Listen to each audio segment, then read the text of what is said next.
In just a few seasons, Le'Veon Bell went from the best running back in the NFL to out of the league. From opting to sit out a full season in his prime to saying he would rather retire than play for Andy Reid again, Bell's dramatic downfall was far more complex than you think. To understand what truly happened, we're gonna have to go back to 2010, when Le'Veon was unwanted. Coming out of high school, Bell was a 2-star recruit and had just 3 college offers from Marshall, Bowling Green, and Eastern Michigan. But Le'Veon's high school principal felt he was under-recruited, so he called up Michigan State's head coach and told him about his student. Initially, Michigan State didn't offer Bell, but when one of their running backs got kicked off the team, the Spartans offered him. Immediately after arriving on campus, Le'Veon made an impact. In the team's first game, Bell dominated, rushing for 141 yards and 2 scores. As his freshman season progressed, Le'Veon continued to perform. He finished the year by averaging 5.7 yards per carry for 605 yards and 8 touchdowns. But this was just the beginning for the running back. His junior year is when he truly broke out. That 2012 season, Le'Veon rushed for a whopping 1,793 yards and 12 scores. After this outstanding season, Bell decided to forgo his senior year and declared for the 2013 NFL Draft. However, there was a problem. During the pre-draft process, Le'Veon was ranked as the 5th or 6th best running back in the class. Scouts felt his vision and decision-making was lacking at times. Also, with him being a bigger back,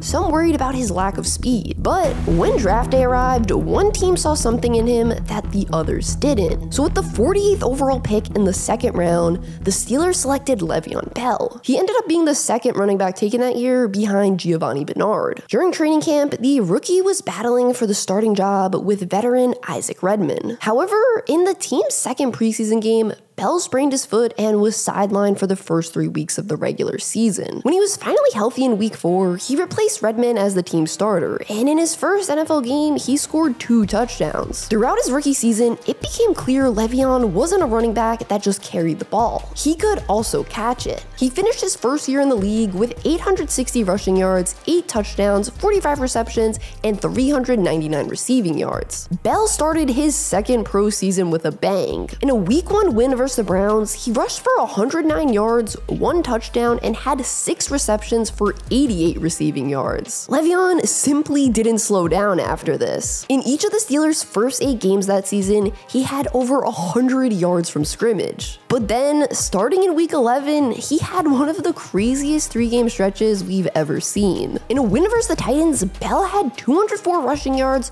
1 rushing touchdown, and 18 receiving yards. In the Steelers' next game versus the Saints, he had 95 rushing yards and 1 touchdown, while also hauling in 8 catches for 159 yards. Then, the very next week versus the Bengals, Le'Veon had 185 rushing yards, 3 total touchdowns, and 50 receiving yards. Like, those are video game numbers. They are absolutely absurd. And during this 3-game stretch, Bell made history. He tied Walter Payton's record of 3 straight games with 200 yards from scrimmage. What allowed Bell to put up these insane numbers was his unique style of play. He was an extremely patient runner. Unlike other running backs, after getting the handoff, Le'Veon would wait for the offensive line to open up a hole and then run through it. His vision, something that was seen as one of his weaknesses coming out of college, became one of his greatest strengths in the NFL. His patience drove opposing defenses crazy. Bell said one team's defense totally stopped looking at him in the backfield and just got to their assigned gaps,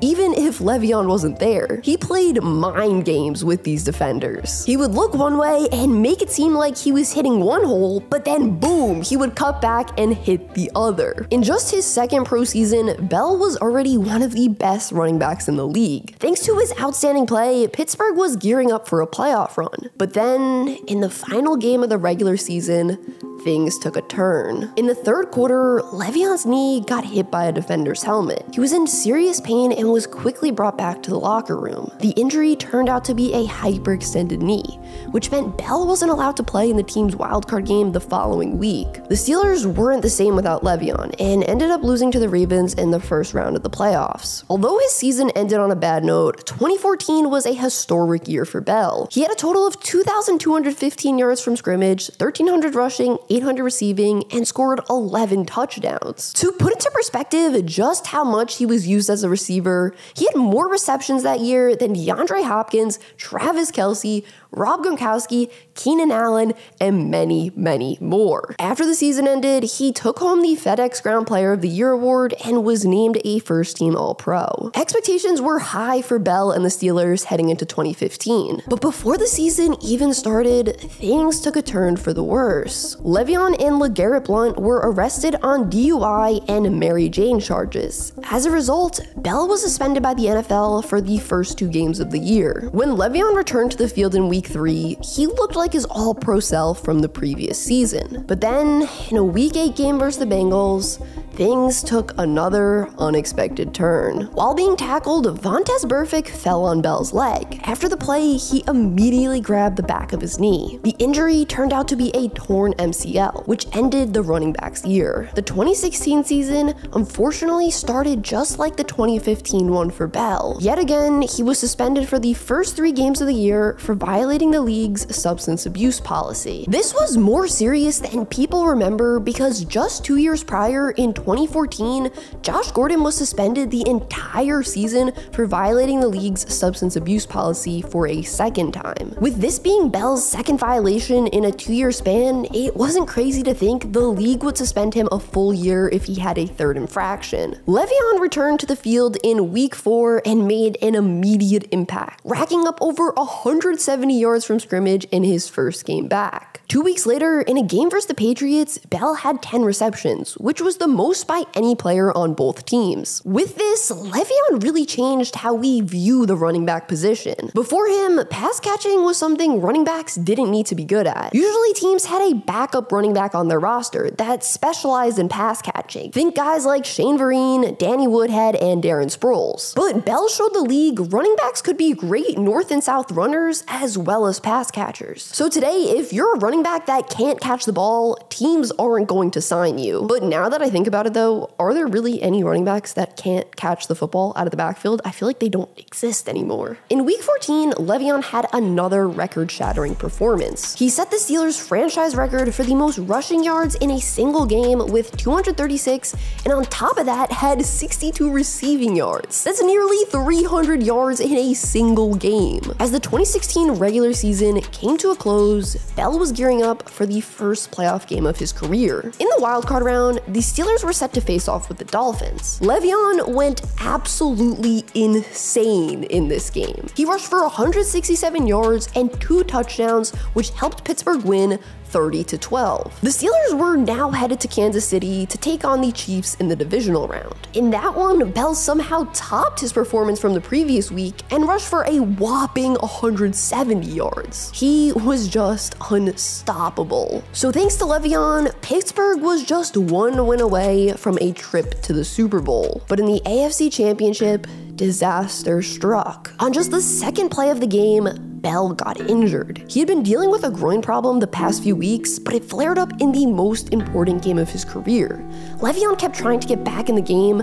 but the injury was getting worse and worse by the minute. His burst was totally gone. After the second quarter, Bell didn't return to the game. Without him, the Steelers lost 36-17. In the 12 regular season games Le'Veon played in 2016, he had over 1,800 yards and 9 touchdowns from scrimmage. In all but one of the games he played that year, he had over 100 yards. Le'Veon was due for a new contract after the season ended. He wanted a long-term deal that would pay him not just like a top running back, but a top receiver too. The Steelers reportedly offered him a deal that would be worth up to $30 million, but the running back declined it. So Pittsburgh decided to put the franchise tag on him. Bell, upset by this, didn't show up to training camp. The first week of September, he finally ended his holdout and joined the team to play on the 1-year deal. Despite missing all of the offseason and preseason, Bell looked looked like his old self in 2017. He racked up just under 2,000 yards from scrimmage and was yet again named a first-team All-Pro. After going 13-3 in the regular season, the Steelers had a first-round playoff bye. But in their first postseason game, they were upset by the underdog Jaguars, which ended their season in shocking fashion. After the 2017 season ended, Le'Veon Bell said he would sit out all of 2018 if the Steelers used the franchise tag on him again. Bell said the contract negotiation wasn't just about the money. It was also about being valued for what he brings to the table. And you can't really blame him for trying to lock up a long-term contract that gave him security. You gotta remember, that season he was on the field and saw his teammate Ryan Shazier suffer a career-ending injury. And forget about Shazier's football career for a second. At that time, no one knew if he would even be able to walk the same way again. Seeing that in person, right in front of you with your own two eyes, that has to leave a big impact on you. Also, Bell carried the football 321 times in 2017. That was more than any other player in the league. On top of all those carries, he also had 85 receptions, which gave him a total of 406 touches for the year. That's the 36th most single-season touches a player has had in the entire history of the league. In late January, early February of 2018, both Le'Veon and Steelers GM Kevin Colbert publicly said they were optimistic a long-term deal would get done. When March arrived, the two sides still hadn't agreed on a number, so the Steelers placed the franchise tag on him again, with the hope it would just hold them over till they got a new long-term contract in place. What was holding negotiations up was the lack of guaranteed money offered by the team. The Steelers had a unique way of structuring their contracts, so there wasn't usually guaranteed money after the first or second year of the deal. But Le'Veon wanted that guaranteed money, especially because of how much the team used him. If Pittsburgh removed the franchise tag and allowed him to hit free agency, another team would have probably offered him a lot more guaranteed money. 92, yes, that's gonna be the best player on the roster. Who's it gonna be? Oh my gosh. Guys, welcome to Football Head Coach, the sponsor of today's video. It's the ultimate football management game. You can build your dream roster with your favorite players, and the game is officially licensed by the NFLPA, which means you get access to real player names. Here's my current roster, and as you can see, it's pretty weak, so if I want to actually win games, I'm gonna have to make some improvements. I can do that by going to complete player trade challenges, buying players from the transfer market, or purchasing packs, which is what I'm gonna do right now. Rare gold, we got a rare gold, this is gonna be good. We need this help. A 92, yes, it's gonna be the best player on the roster. Who's it gonna be? Oh my gosh, a tight end! George Kittle. Let's go, one of the best tight ends in the league, and we got Mark Andrews in this pack. We're gonna have the best tight end duo in the league. Look how much better our team looks, but we gotta do one more really important thing. We gotta change the strategy so it fits best with our personnel. We got two of the best tight ends in the league, so I think we wanna go with a formation that allows us to have two tight ends on the field. I think the two tight end jumbo set is gonna give us the best rating here, and now it's time to see these guys in action on the field. Quick touchdown here for me, and if we sim to the end, we see I won 108-0. My team is just stacked. Football Head Coach also offers a weekend league where you can win awesome rewards. You qualify during the week and then compete against other players for top prizes in this weekend league. So head to the app/Play Store and download Football Head Coach 25 for free, or you can scan the QR code on screen or click the link in the description. The NFL's deadline to sign a tagged player to a contract extension was July 16th. Bell was looking for $15 million a year. Right before the deadline, the Steelers submitted their final offer, a 5-year, $70 million contract, which meant he would get $14 million a year. The problem was, only the first year of the deal was guaranteed, which would have totaled $17 million. Le'Veon said he was so close to signing that deal, but in the end, he turned it down. With Bell on the franchise tag yet again, he held out of training camp.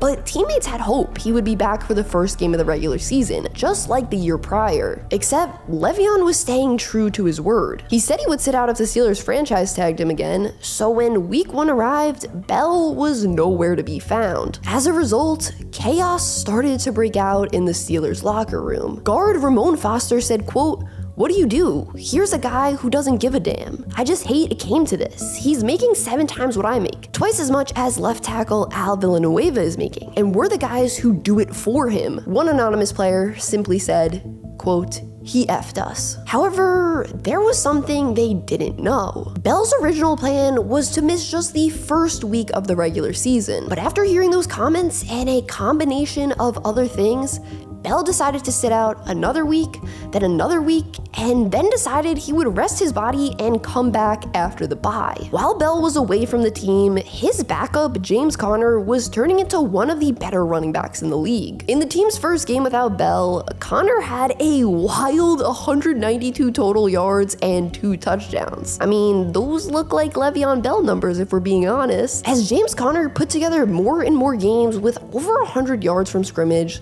some came to the conclusion that Bell was replaceable. They felt the Steelers' offensive line played a huge part in his success. Those people were like, hey, why spend so much on a running back if any sort of decent one can put up great numbers behind this line? In late September, Bell caught more criticism from fans when he was spotted jet skiing and clubbing in Miami. Then in October, Le'Veon told ESPN he planned to play that season, miss football, and wanted to be a Steeler long term. Reports then became public that the running back planned to return to the team in just a few weeks during the bye. However, when the Steelers' Week 7 bye ended, Le'Veon wasn't there. So James Conner remained the team starter and put up over 200 yards from scrimmage in Pittsburgh's first game after the bye. This obviously did not help Le'Veon. The team was in first place and another running back was putting up numbers just like his. He was losing a lot of the leverage he had when negotiating over the summer. Time was ticking for Bell to make a decision. Due to NFL rules, he had to report to the team by November 13th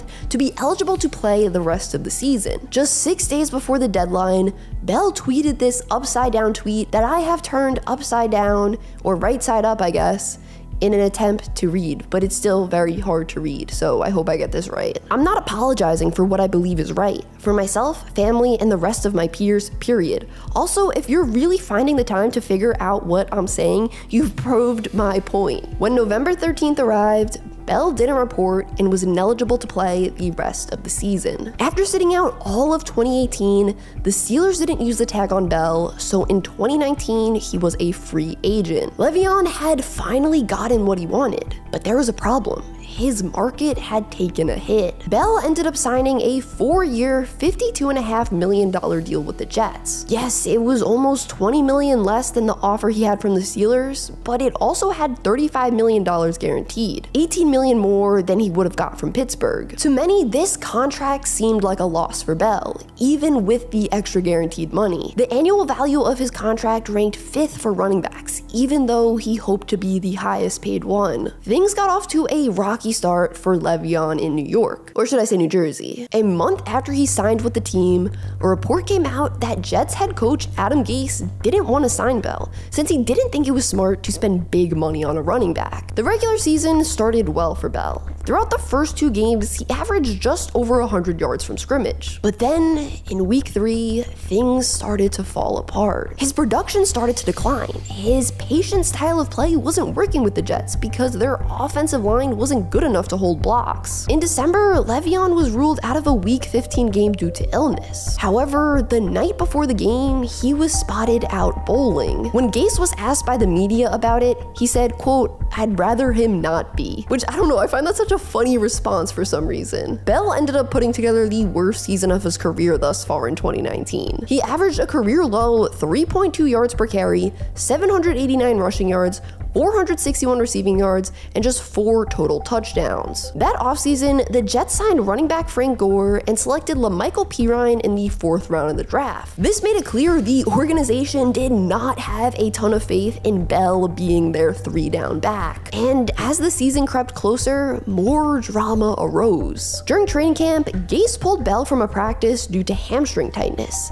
Bell then tweeted out that there was nothing wrong with his hamstring and that he needed to be practicing. He was basically just like, yeah, Adam Gase is lying about my hamstring. I would like to practice, which is just odd and bizarre, but I don't know, a lot of things that have happened with the Jets in the past 10 years, or maybe just their entire franchise's history, are odd and bizarre. I do feel bad for that fan base though. I do. Then in the very first game of the 2020 season, Le'Veon grabbed his hamstring after a play. Gase wanted him to come out, but Bell refused to do so. The head coach allowed him to play until the 3rd quarter, but then put his foot down and said, "I'm taking you wow, we can't risk you getting more injured than you already are. After that game, Bell was put on IR and missed the team's next 3 games. He returned to the field in week 5 and had just 67 yards from scrimmage in a blowout loss versus the Cardinals. The very next day, Le'Veon took to Twitter to like tweets criticizing the Jets' usage of him and that New York should trade him ASAP. The following morning, reports surfaced that the team was indeed trying to trade Bell, but the problem was no other team was interested in him. So before the day ended, the Jets released the running back. Bell tweeted this in response to the news. A few days later, Le'Veon signed with the Chiefs. It's safe to say Bell absolutely hated his time with the Jets, and I don't blame him. He said in an interview, quote, "Bro, we get to New York and that's when you instantly find out that head coaches make a huge difference. It's to the point where Sam Darnold don't even know like the actual line's protection because he's so confused about our offense because the coach is confusing him." And this year, 2024, he tweeted this. "I still randomly think about how pissed I used to be in the huddle when Adam Gase would call 21 dive on 2nd and 10. Sam would be saying the play out loud, just shaking his head in the huddle. LOL. I mean, come on, Le'Veon is 100% spot on here. We all knew Adam Gase was a terrible head coach. Bell opted to sign with the Chiefs since the coaching staff told him they were drawing up plays for him and would get him involved in the offense. But this didn't end up happening. In the 9 games he played for Kansas City, he had 63 carries for just 254 yards and 2 touchdowns. Le'Veon was rookie Clyde Edwards-Helaire's backup, but when Edwards-Helaire missed the divisional round game that year with an injury, Darrell Williams got 13 carries while Bell only had 2. In the Super Bowl, Le'Veon didn't play at all. After the season, Bell said, quote, "I'd never play for Andy Reid ever again. I'd rather retire." Le'Veon spent the entire offseason unsigned. But then, right before the start of the regular season, the Ravens added him to their practice squad after 3 of their running backs went down with season-ending injuries. Bell saw limited playing time in Baltimore and was released by the team in November. In December, he signed with the Buccaneers, where he saw just 8 carries in 3 games. After the 2021 season, Bell's football career was over. Since then, Le'Veon has come out and said he wished things ended differently with the Steelers. He said, quote, "Now I see this thing like, bro, it was a little petty. The guarantee stuff in the first time, I'm thinking, damn, could I really have just ate the money? Yeah, I probably could have." Bell's impact on the league today is massive. After he sat out in 2018 and James Conner excelled, it made it clearer than ever to teams that running backs shouldn't be given huge deals. Even the highest paid running back today, Christian McCaffrey, makes $19 million a year. That's just $5 million more than what the Steelers offered Bell back in 2018. Alvin Kamara is the only other running back making more than the $14 million a year that Pittsburgh offered Bell. Running backs are the only position in the league that really haven't seen their contract value rise. Bell's fall is complicated. It has a lot of layers. Some people say him sitting out a year ruined his career, but I don't think that's necessarily the case. If he played that whole 2018 season, the Steelers would have probably given him the most carries in the league again. His legs would have felt that for sure. Running backs only have so much tread on their tires, and once it's gone, it's over for them. If I was Bell, I would have reported after the bye like originally intended and balled out on some fresh legs. But then again, by doing that, you are still risking injury. So it's a really complicated situation, and it was probably a very, very hard decision for him to make. The Jets definitely sped up his decline too. If he stayed in Pittsburgh, I think he would have had 2 to 3 more solid years. That O-line was insanely good, and I just trust Mike Tomlin as a coach. If he felt Bell lost a step, I think he would have been able to adjust how he used him. Todd Gurley's fall is even more complicated than Bell's. If you want to know what happened with his bizarre injury cover-up, check out this video up here.